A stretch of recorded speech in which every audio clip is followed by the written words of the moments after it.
You say the book lists a lot of questions and describes a lot of questions. So presumably there's other things you've got to learn to be a good public policy analyst. What are some of the other techniques or methods or approaches that someone has to learn about to become a good public policy analyst? Well, we could say techniques or approaches or skills or disciplines or tools, you could say. I would say, speaking from experience in large part, economics, microeconomics is really absolutely indispensable. You cannot do good policy analysis without some foundation in microeconomics. I wouldn't say as much as, say, an econ graduate school program would give you. That's overkill. And that might ruin you too in terms of a whole lot of things, as we know. But I would say that since this is about government action, economics has a theory of when government action might actually improve on what's already going on out there, what's already going on driven by markets. They forget to say communities and families, but I could say that as well. And I had very little economics training in college, a course or two, nothing in grad school. But I learned an enormous amount from my colleagues who were economists, rubbing shoulders with them, co-teaching with them, listening to their analyses of problems. You can't do this without the micro. You don't have to do you could get it by spending less than a week reading this stuff. Better to have a course with colleagues. Okay, micro is one. I'd say this is a hard one, but what public institutions and nonprofits and all those bureaucracies, etc., do in the real world and the political coalitions that attach to them, you got to understand all that too. Unfortunately, nothing is as good as economics in this regard. The politics, political science, and public administration, really, the field is, of study is so fragmented that you'd have to dip into a lot of different things. You should do those things and really try to understand these phenomena. How you do it, I'm not quite so certain. Just to go back to the economics for a second. Within economics, I mentioned the theory of market failure and government potential to improve the situation. I underline potential because government can fail too, and so you're often confronting a bad choice. But benefit cost analysis should be mentioned explicitly. A lot of what we do, even though it isn't called that, the logic of assessing benefits and assessing costs and comparing the two and trying to do only policy ideas that have a net benefit to society, gee, it's obvious, but it's hard to do. And economics does, in fact, have methods and approaches to do that pretty systematically. You could object to them, you could say that all the shortcomings, but it's there. Okay.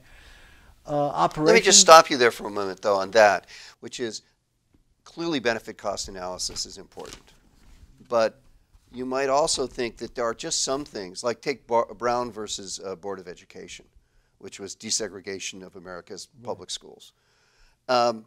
Should there have been a cost-benefit analysis before the Supreme Court did that? No. There's a lot of... the benefit cost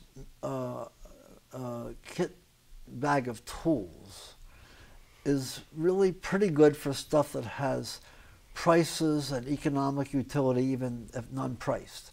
When you get into the realm of morality and things that are wrapped up in psychology and subjective identity, and sort of like family life or privacy, a whole different realm has to be brought into it. And the race relations and justice are not something you should be quick to put a price on. They often do have a price. One should always be aware of that. We're not moral purists to the extent that we always ignore what the cost of doing justice is. However, the benefit cost stuff doesn't settle that, certainly by no means. Right. And that's an interesting case because it actually turns out we have a faculty member at the Public Policy School who is now actually doing work on the benefits and costs of Brown versus Board of Education, and finds out not only was it the morally right thing to do, but it also turns out that it was cost beneficial because it helped African Americans enormously, and it did certainly no harm and may have actually also helped whites as well. So that it turns out Brown versus Board of Education was not only the right thing to do, it was the cost beneficial thing to do, which is interesting to know that. It is. I'll tell you one little tiny story. One of the cases I used, specimens of policy analysis in teaching, was done at the Rand Corporation 20 years ago, mid-90s. And it tried to look at alternatives to the California method of imprisoning. 3 strikes and you're out. You go to prison for a long time for 3 felonies. And the Rand people made a very narrow argument. They wanted to prove the superiority of some other approaches to 3 strikes, which they didn't like, on moral grounds, I think. But they only chose to argue on grounds of waste, cost. This was a very costly policy, building prisons for all those people. And so it's not as though the alternatives didn't have other dimensions of benefit other than avoiding prison and cost. There's employment and humanism, and there's a whole lot of things. But they knew they had to appeal to a conservative audience, and they did not want any chinks in their armor. Nobody could accuse them of being, bleeding heart liberals. They were going to win on the cost savings grounds alone. And that's a remarkable study in that it does show that some of the folks that were incarcerated after 3 strikes, that it was probably an enormous waste of money with very little benefit in terms of reduction in crime or help to those people. So sometimes, as you say, one way to look at a program is to go at the benefit cost analysis, because it actually can be very persuasive to people who might not be persuaded about the notion that it's the right thing or the wrong thing to do. Right. So let's go back to the various techniques, and I think you were about to get into maybe operations research or something like that. Operations research, queuing models, and decision analysis, and Bayesian inference. Bayesian inference is a kind of exotic technique for decision making that I won't go into now, but it's a way of thinking about the world and about facts that come to your attention and how they should be built into your assessment of what is and what might be if you do X, Y, and Z policy. So that's important. Now, plain old statistics, well, we should say quantitative methods. Mm-hmm. We teach quant. It has this kind of shorthand designator, quant. Okay, and we pile in there all kinds of things from contingency tables of the chi-square type to fancy multiple regression models and their successors. However, the quant world begins and can end with long division.